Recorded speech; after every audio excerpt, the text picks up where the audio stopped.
That was pretty pathetic. It must have been a horrifically pathetic scream. If she ever really needed to scream, she'd probably be out of luck.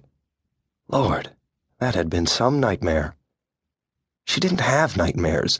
She was the most grounded human being she knew.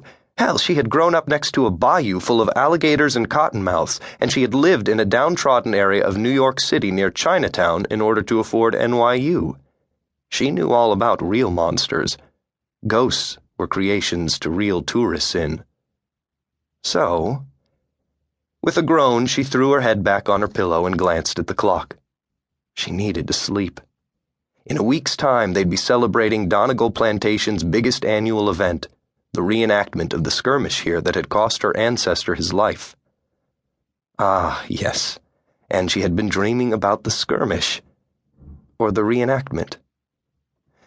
That was it, she thought, grinning. She was dreaming about the events at Donegal Plantation because they were preparing for the day. History was always alive at Donegal. The plantation house was furnished with antiques, most of which had been in the family forever. There was an attic room that contained more artifacts from the Civil War than many a museum, down to letters, mess kits, knapsacks, pistols, rifles, and bayonets. Still, the reenactment remained a major undertaking. But they'd been running it since before she had even been born. It was rote by now.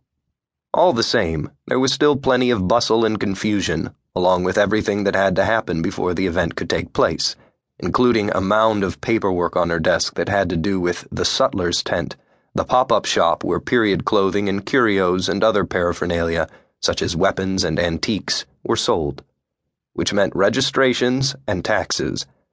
Then there was the insurance they needed for the day, and the officers to direct traffic and so on. That was it.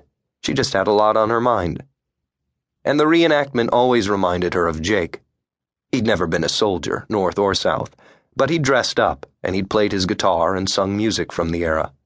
And sometimes she had played with him, and he'd always known how to make it just right, to bring back the past with the light of truth. She eased down in her covers, determined to forget both her anxiety and Jake.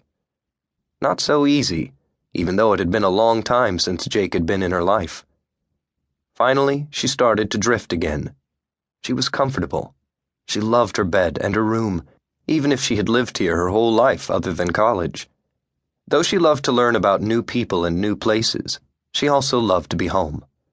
She started again, certain that she had felt a touch, something soft and gentle smoothing her hair, stroking her cheek. She sat up. Moonlight streamed into the room, and there was no one else here. With so many guests around, she had locked her bedroom door.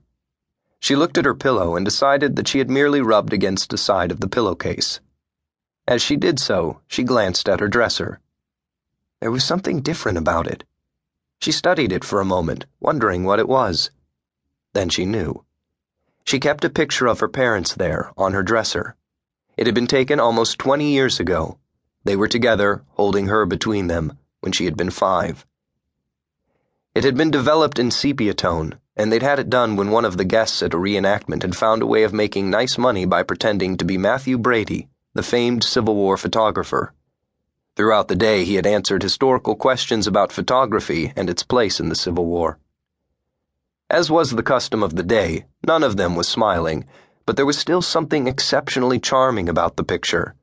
There was a light in her father's eyes, and just the hint of a curl at her mother's lips. Her father's arm was around her, his hand coming to rest tenderly on her mother's shoulder. She was sandwiched close between them, and in her mind the picture had been filled with love. It had become an even greater treasure when she had lost them. It usually faced at a slight angle toward her bed. The picture was turned away, as if someone had been looking at it from a different angle. It was such a little thing, but maybe someone had wandered into her room. Cliff ran the property and she ran the house, but they employed extra housekeepers in the main house when they had guests. They hadn't had guests in the house in the last few weeks, but the house was usually open, and her grandfather loved to walk anyone staying on the property through it.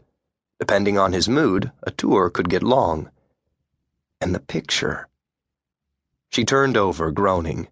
It was just the angle of the picture. Jake Mallory should have slept well, with a